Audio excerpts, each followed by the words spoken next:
একবার যদি এই রান্নাটা খান, সত্যি বলছি আপনারা বাটার চিকেন খাবেন না। বাটার চিকেন তো বারবার খান, তো এবার একটু আলাদা কিছু খান, বাটার চিংড়ি বানিয়ে খান, সত্যি খুব ভালো লাগে। তার জন্য আমি এই যে কড়ার মধ্যে তেল দিয়ে গোটা গরম মশলা দিয়ে পেঁয়াজগুলো একটু ভেজে নিলাম।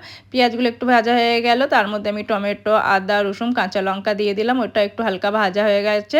এর মধ্যে আমি এবার কাজু, পোস্ত, চালমগজ দিয়ে দিলাম, দিয়ে মশলাটা চলুন ঠান্ডা হোক ততক্ষণ আমি একটু আলু দিয়ে দিই। যেহেতু আলু দিই না, কিন্তু আমরা বাঙালি এরা একটু আলু খেতেই ভালোবাসি, তো আমরা একটু আলু দিলাম। আলু আর পেঁয়াজটা ভেজে তুলে রাখলাম, রেখে মাছগুলো একটু ভেজে নিলাম। দিয়ে ওই তেলের মধ্যেই আমি এই যে মশলাটা আমি করেছিলাম ওটা বেটে নিলাম।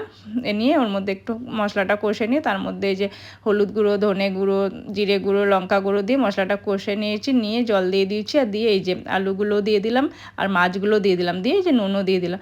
তার উপর থেকে একটু কস্তুরি মেথি আর গরম মশলা দিয়ে দিলাম। দিয়ে এবার এই যে হয়ে গেছে, আমার কিছুই লাগে না, সত্যি বলছি খুব ভালো লাগে। আর বাটার চিংড়ি মতলব বাটারটা একটু একটু বেশি দিতে হবে, তবেই ভালো লাগবে। তো চলুন, আর আমার কাছে একটু ক্রিম ছিল বলে আমি দিয়েছি, আপনারা চাইলে দিতেও পারেন, নাও দিতে পারেন।